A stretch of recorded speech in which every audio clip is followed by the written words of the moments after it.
y les hablaré sobre los avances que hemos tenido en tema de mapeo digital de suelos durante los últimos años. Esta iniciativa ha sido acompañada también con las instituciones como la Universidad de El Salvador, CENTA, el Ministerio de Agricultura y el Ministerio de Medio Ambiente. Las principales instancias de apoyo durante este proceso ha sido uno de los pioneros del mapeo digital de suelos, como es el doctor Samir Libojoa y el doctor Philip Owens de la Universidad de Kansas y de USA.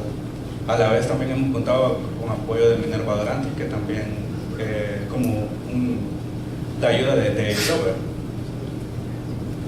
¿Qué es el mapeo digital de suelos? El mapeo digital de suelos es un modelo de computadora que describe la variabilidad espacial del suelo, lo que nos permite crear mapas de propiedades continuas y que nos permite tener un porcentaje mayor de información a los mapas que antes se generaban. Por ejemplo, podemos tener información sobre áreas más precisas, como a nivel de paisaje o de campo. ¿En qué está basado el mapeo digital de suelo? Esta está basada en los factores de formación del suelo, como lo son clima, organismos, relieves, material y parental y tiempo, pero principalmente se trabajan las variables de clima, relieve y material parental. A partir de esto podemos generar y conocer cómo es la distribución espacial y cómo es el comportamiento de cada uno de los suelos y la situación geográfica que sostienen. ¿Cuál es la diferencia entre el mapeo tradicional que se hacía antes y los nuevos mapas digitales de suelo? Por ejemplo, en estas zonas, si nosotros podemos observar de color amarillo, esas serían como zonas que presentan mismas características. En un ejemplo de profundidad efectiva, estos poseen el mismo valor, pero en cambio con las nuevas metodologías de mapeo digital de suelo, esto es diferente, ¿verdad? Nosotros podemos obtener información para cada uno de estos píxeles y la información es diferente, ¿verdad? No es como en esta que presenta un valor tan sólido. Entonces, a partir de eso, ¿qué otras propiedades podemos mapear? Entre ellas podemos realizar mapas de propiedades funcionales del suelo, químicos, físicos, también carbono orgánico, acidez del suelo, capacidad de intercambio catiónico.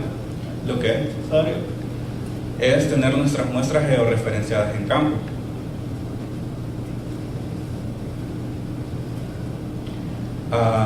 Después, este es nuestro modelo de cómo generar nuestros mapas, ¿verdad? La primera fase consta en la recopilación de datos existentes. ¿Qué datos son prioritarios? Los datos de suelo, los datos de clima, los datos de puntos de muestreos, calicatas y posteriormente también la topografía, ¿verdad? En este caso nosotros usamos el modelo de elevación digital que se generó a partir de curvas de nivel. Luego, en la fase 2, después de procesar nuestro modelo de elevación digital, empezamos a crear nuestros mapas de atributos de terreno. Estos atributos de terreno son los que nos permiten conocer cómo es la variabilidad de la zona, ¿verdad? Y nos permiten ver la relación suelo-paisaje. A partir de esto, y teniendo en cuenta la relación suelo-paisaje, se desarrolla la fase 3, que es la elaboración del mapa de clases de suelo. Estos mapas de clases de suelo también son como la base para crear nuestros mapas de propiedades funcionales, tanto químicas o biológicas, o en la que nosotros tengamos un determinado interés, ¿verdad? Y lo bueno de esta metodología también es que podemos usar software gratuito, ¿verdad? Como por ejemplo QGIS y Solid, que los podemos encontrar en línea y está el acceso libre. Podemos crear nuestra primera versión de mapas y luego, si tenemos más información para una nueva zona, para la zona, podemos hacer una actualización y comparar nuestros primeros resultados con el último mapa generado. El primer mapa de suelo que se generó a partir de esa metodología fue en la zona del Corredor Seco, en la que constaba de 4 municipios, que eran Comacarán y Ulazapa del departamento de San Miguel, y Yucuayquín y Yayantique del departamento de la Unión. Entonces, como anteriormente les comentaba, lo que hicimos fue elaborar nuestros mapas de atributos de terreno, ver los mapas de clima y de suelo, ¿verdad? A partir de eso se hace una relación en los sistemas de información geográfico y se generó nuestro mapa de clase. Como pueden ver aquí, la escala es bien baja, ¿verdad? O sea, podemos llegar a un nivel de finca incluso. y conocer cómo es el comportamiento de estas propiedades. El mapa de clases, como aquí bien lo dice, se forma a partir de la intersección de los factores de topografía local y material parental. Y este mapa también es como una guía para generar nuestros mapas de puntos de muestreo. ¿Qué mapas fueron generados para esta zona? Desarrollamos mapas de de profundidad efectiva, arena, limo, arcilla, capacidad de intercambio catiónico, carbono orgánico, entre otros. El carbono orgánico, como es uno de los principales indicadores para determinar el suelo, tiene una vital importancia para realizarlo, ¿verdad? Fue uno de los principales mapas que logramos construir también a través de la materia orgánica. Pero existen otras metodologías también para calcular el carbono ya en campo, ¿verdad? También se generaron los mapas de textura de limo, arcilla y arena, y posteriormente de eso se calculó lo de la textura.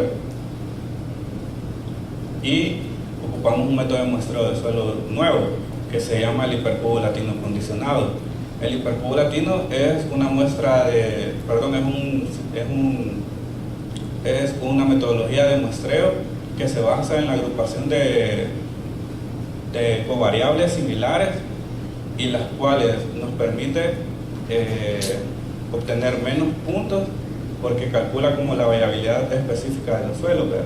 Entonces ya no es necesario ir a sacar 10 o 20 muestras en una determinada área que posiblemente pueden representar los mismos factores, sino que lo hace solo en una zona donde presenta la misma variabilidad, lo que nos permite tener ventajas económicas, de tiempo y temas así relacionados. Luego de establecer nuestros nuevos puntos de muestreo, se realizó la validación en campo. ¿Cómo se hace? El primer punto es preparar nuestros mapas de puntos de muestreo en una aplicación que posteriormente les voy a presentar. Luego de eso, se va uno a campo, a la zona de estudio, y va en la aplicación, no necesita internet, entonces va caminando incluso, y se ve el movimiento que uno puede tener dentro de la zona, ¿verdad? Y se ve incluso la variabilidad que esta puede presentar. Entonces se fueron validando puntos por punto y se iba viendo el cambio en el suelo, ¿verdad? ¿Cuáles son las aplicaciones del mapeo digital de suelo?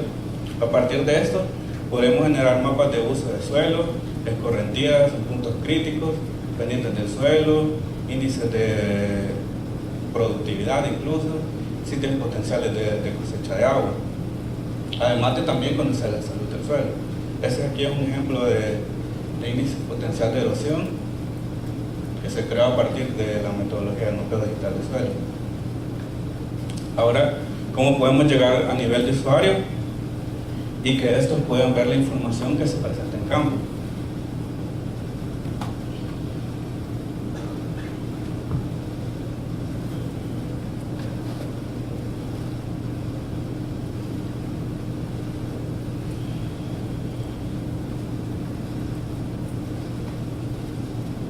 Entonces, para esto creamos un como geoportal en el que se puede tener acceso libre y ver las condiciones. Por ejemplo, esta fue la zona piloto en la que trabajamos.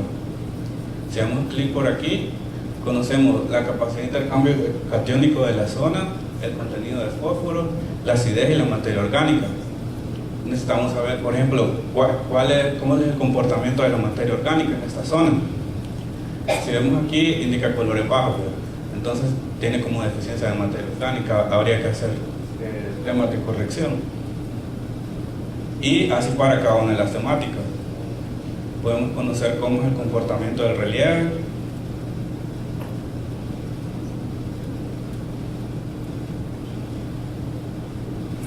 los valores negativos nos indican cuáles son las zonas bajas y las zonas altas, también dónde hay acumulación de agua, que era una de las aplicaciones de que estábamos hablando sobre la utilidad del mapeo digital de suelo.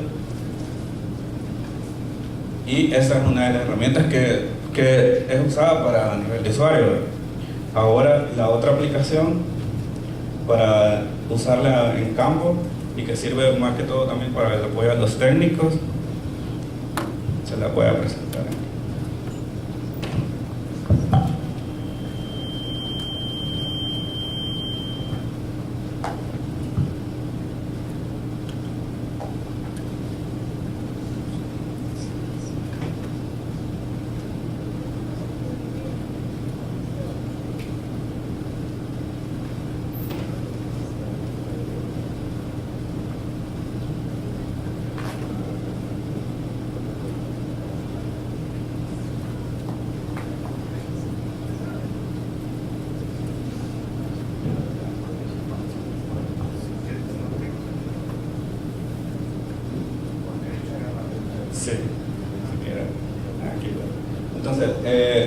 aplicaciones móviles que se crearon fue esa que se llama Soil Explorer, la que nos permite ver los diferentes mapas creados en campo, ¿verdad?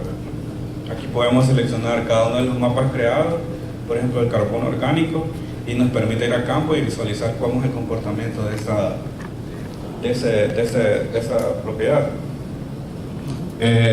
Lo otro que es funcional es que no necesita internet.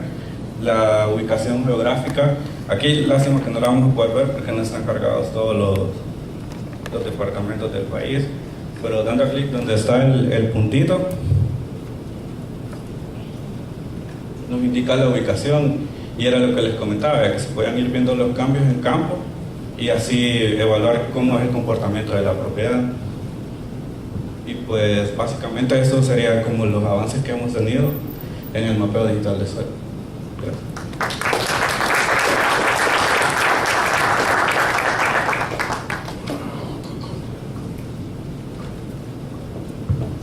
Ok, muchas gracias Fernando Vázquez.